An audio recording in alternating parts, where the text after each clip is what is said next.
There we go. Here, Blake. Moving just a little. Okay. I want everybody looking right up here at me. Wonderful. Thank you.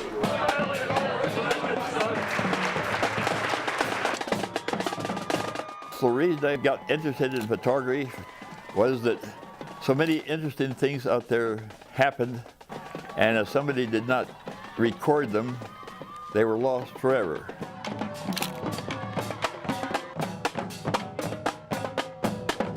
When you have institutional history depicted in pictures shot by the same individual for 65 years, then you really have a very solid picture of what the institution was like in 2/3 of a century. And George, no doubt about it, was the man responsible for that.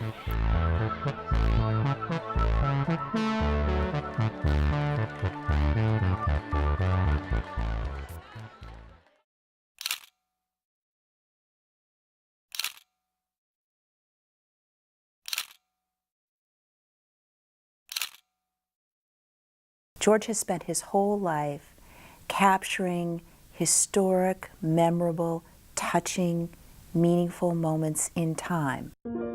That's who George is.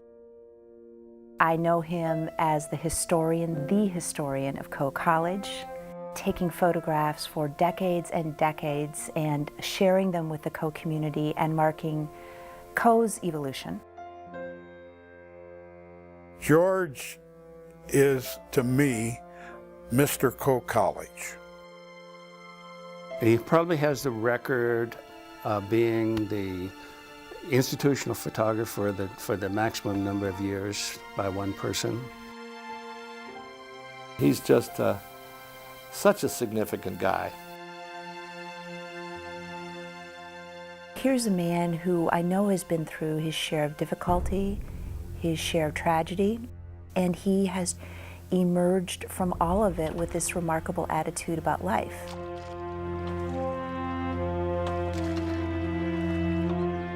I mean, this guy's tough. He's tough. I think he's going to live forever, you know? I really think he is.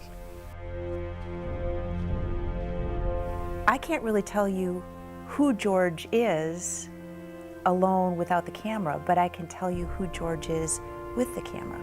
The two are intertwined, and we can't pull them apart. George's photographs tell the story of George.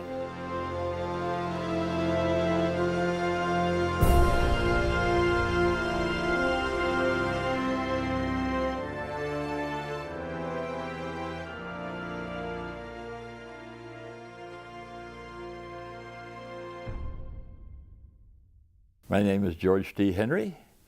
I was born in Cedar Rapids, Iowa in the year of 1923.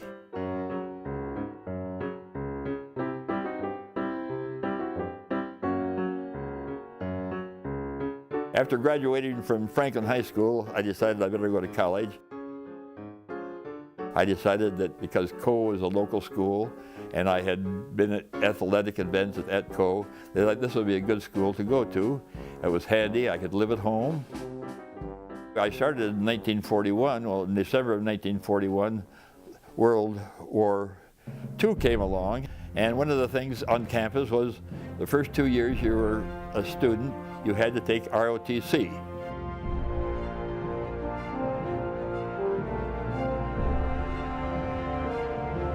I just happened to mention to the commanding officer, I'm going to take the summer off, like I always do, and I'm going up to Lake Okoboja, because I enjoy it up there. And with horror in his eyes, said, you've got to go to our summer school or you can't be in our advanced program. And I said, gee, that's too bad. So my mother and I, we went to Des Moines and I enlisted in the Air Corps.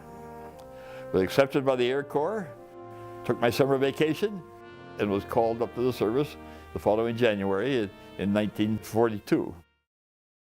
I went to Lincoln, Nebraska and got my flight training where I learned to fly the B-24, then went to Kirtland Field in Albuquerque with my crew training where I was assigned my crew. We got a little leave, went home, said goodbye to our families, got on a train. It took us to the East Coast and put us on the ship America. And we were piled high, 3 deep in bunks. And they took us over to our port in Italy. I happened to land on my 22nd birthday. Then they put us on a train. On the way to our base, we went over mountains. And going over the mountains, it got very cold. And so we would go out on the field, we would find some wood from trees, and we would bring it back into our boxcar and build a fire in the middle of our boxcar. It worked. We got warmer, boxcar didn't burn down, and we got to our base. We landed on January the 14th in the middle of winter in Italy. We were provided with a cement block cubicle. Alongside of that, they had a canvas top that we could put over the top of this cubicle. This is what we would live in. The first mission we went on, we went to Graz, Austria. And so the first time we went to Graz, only just a few bursts of flak, and it was way off, maybe 1,000 feet below us. We thought, hey, we've got the war won. The second mission, we went back to Graz again. We went back in a fog, didn't really see the target well. We went over in our formation, and as we got closer to our target and started running it in our bomb run, all of a sudden we saw flak. Flak was at our exact altitude and about 100 feet in front of us. And we said, uh-oh, we have a problem. All of a sudden we just started losing planes out of our formation. The planes started peeling off to the left and the right, and I kept moving up. So all of a sudden I was in number 3 position. We dropped our bombs on a railroad track on the way back because we didn't want to come back with bombs. We wanted to leave them someplace. It took a couple hours, I'm sure, to fix the railroad track, but nevertheless we had no bombardier, and we could bomb the railroad track just by flying down and let our bombs go. When we came back from the war, we got sent to Sioux Falls, South Dakota. Then I was discharged, came back to Cedar Rapids, and when I came back to Cedar Rapids, I went back to Coe, and at that time bought my first good camera. I was a Kodak medalist, and the second camera was a speed graphic 4x5, and then I had a 35 millimeter, and then a view camera. When I finally graduated, I said, I have all these cameras, I have a darkroom, I have the know-how, so I am now a photographer. And I'm still here, 67 years later. When you hear the name George Henry, you get more than just a photographer. In fact, as far as Coe is concerned, he's our historian. No one else has the information that he supplies us. I left broadcast journalism and I came to work here at Coe College. And at the end of my very first week at Coe, George asked me to meet him in the archives, and he wanted to show me his photographs. Now at the time I thought, well, this is nice. I don't know if I really can afford to take the time to do this, but I decided, well, I'll make George happy. I'll go do it. As it turns out, it was the best education I could have ever received, not only about Coe College, but our community. And he showed me everything I needed to know about my new job, the roots, the vision, the purpose, the investment. I remember walking across the campus and just feeling buoyed, like I had been given just a wonderful gift. How to go forward, having a sense of the past.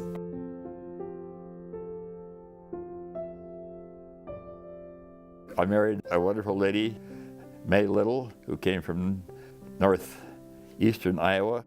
We were married for 31 years until she passed away. She passed away. I was stricken with a heart attack and a stroke in succession when I was out on the river. And they called me in and we got her home, and she died just a little while later. We had a wonderful marriage. We had 2 fine boys, Jerry and Jeff. George and May were good parents, and I can just remember seeing them watching their sons, supporting the team. If there's a student that's been here since 1947, when George was in school, and then all the film that he has taken of freshman classes, senior classes, gatherings, reunions. Everyone should know who George Henry is. He even has documented our history. For example, he has a picture of me at the first exhibition I had here at Coe, my first year, and I was relatively tall, very thin. I'm dangling a cigarette in my limp wrist, and with my hand, I think, kind of on my hip, as if I were really a dandy, you know. I can remember one Coe basketball game here at George, filming during a game, action shots. Well, he didn't get the right angle that he wanted, so he went in a closet, got out a stepladder that was like a 15-footer, and it was probably as old as the building. And he set it up near the court, and it was a wobbly thing. And here George climbed to the top of it, all by himself, was getting action shots. And I remember the official asked me, he says, well, who is this man? He's going to fall off that ladder. So I kind of said, George, maybe we need to have at least somebody hold the ladder. George could take a picture that no one else could take.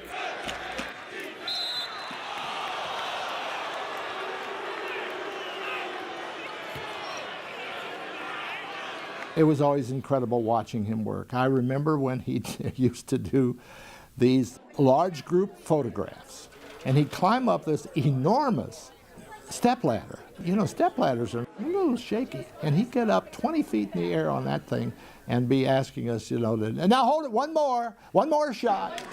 And one more time. Okay, here we go, last chance. Okay, wonderful. I was always amazed at how he could evoke people in the photographs that were basically just standard photographs, you know, just, all right, let's get this shot done, folks, you know, so that we can move on to the next one.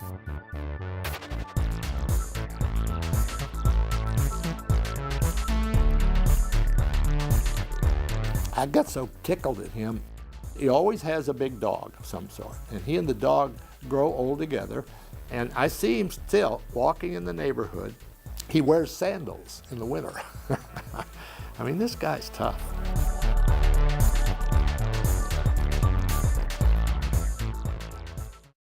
Well, fasten your seatbelts and grab your video camera. You're about to go on a whitewater adventure. What's kept bringing Iowan George Henry back to these waters out west for 37 summers? Peace and the quiet, you get away, you take wonderful people down, they get away, you're out in God's country, and it's probably one of the outstanding experiences people have in their lifetime, and I like to be a part of it. George came out originally to take pictures, liked it so much that Hatch River Expeditions signed him on as a boatman. I started in 1956. 45 years later, I quit. My last trip was in the year 2000. And during that time, I covered over 350 multi-day river trips. If you put them together, that would have been, in actual time, over 5 years of my life was spent on the river and covered about enough mileage to row around the world one time, about 25,000 river miles. Going down the river with George has to be right up there of all the different adventures I've ever done in my life.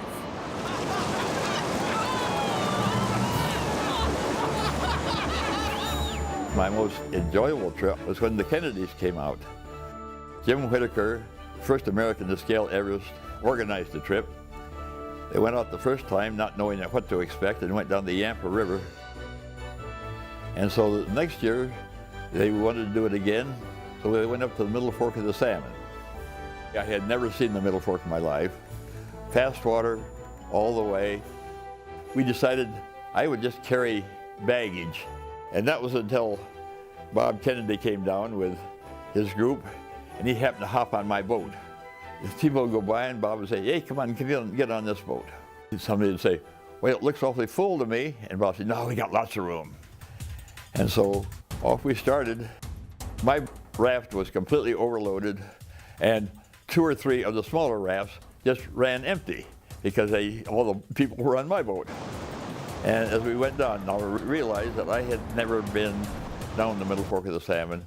I had no idea what was around the next bend, and nobody told me. We just came around the next bend, and then we took what was there and ran it.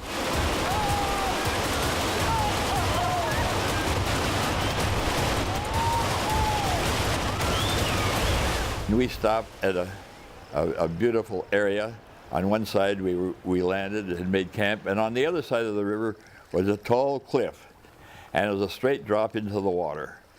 And Bob and Ethel decided that they would like to go over there and jump off that cliff. First Bob jumped off, and then Ethel jumped off. And now this is about a 5-story jump. It's nothing you would catch me doing because I have more sense. I don't want to be that one of my scary moments.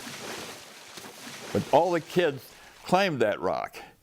And one by one, or 2 by 2, they would jump off the rocks and into the water. And they finally all did it. Nobody got hurt, and everybody came out fine. But it was something that all the kids felt they had to do because their parents did it. Living on the edge type of thing. The Kennedys were people that were interesting to have, but also I had many thousands of people that I took down in the 45 years that I did this. They wanted to do something they had never done before. And last summer, George, a widower, found a wife on the water. I had met previously and knew very slightly Kay Shive, who came on a trip just a year ago with me. And 3 months and 10 days after that, we got married. I think I have started a whole new life from my experience last year, George and I sharing the rest of our lives together. And the trip really did it. Yes, I think the trip did. It got us together, and we're having a great time.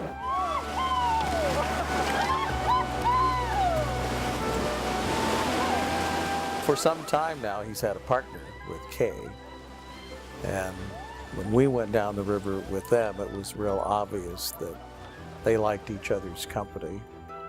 And I think she has given him an awful lot in his later years. They've worked very well as a team. You could see it going down the river, and obviously in everyday life, they make a good team too. My last trip, I was 77 years old, and I was still able to handle the boat and handle the work and so forth pretty good.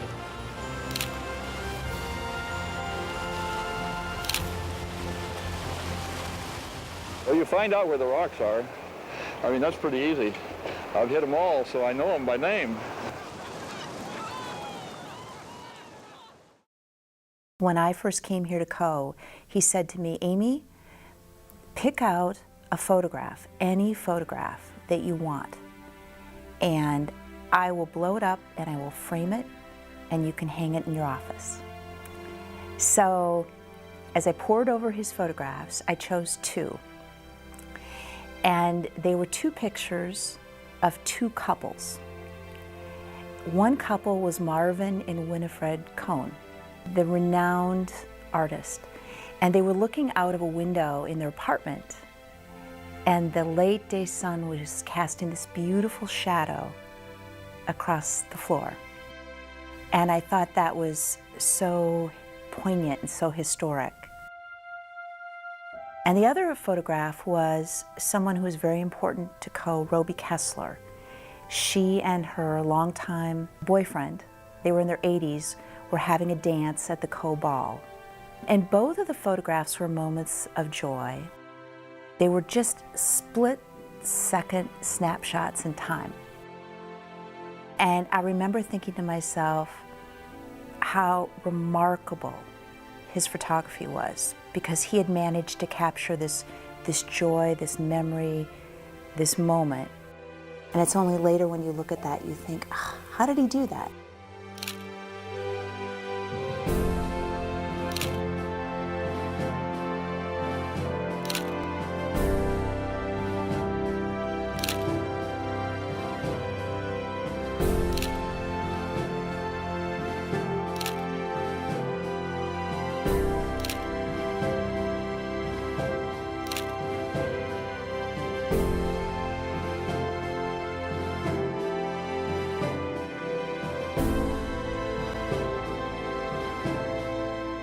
I had the privilege of giving George personally an honorary degree at Coe. I know it meant something to George, but it certainly meant a lot to me. To honor one of our own, one of our great ones, was a privilege. How has Coe changed in 67 years? I guess the buildings are the main thing that Coe has changed. It seems like the people that have gone to Coe, today they are more serious in where they're going to go and what they're going to do. Think more of their future, I think, than the people did back when I was going there earlier. The students changed. If you looked at them in a group, they went from radical to calm to inventive. However, if you take a few of that group and separate them, you'd find that you were still talking to the same kind of people that had been there forever. As my son would say, same kids, different faces. I've watched George work with the students many times, and I've always been impressed. Being a student of Coe himself, he just adores and loves the current crop of students, always has. He's just done a great job taking photographs of them. George, from an artistic point of view, is actually quite a significant photographer of nature. You don't see those as much because most of the shots around here are of something to do with Coe College. But he's been all over the country shooting natural statements. He's been to Africa shooting animals, and they're gorgeous, gorgeous pictures. And I remember one incident. We were visiting with Kay and George in North Minnesota. Kay said, well, we got something we have to do today, a little duty. So I said, great, what is it? Well, we're going to the bear sanctuary. And I thought, well, that sounds pretty interesting. George was watching a mother bear with 4 cubs. And he was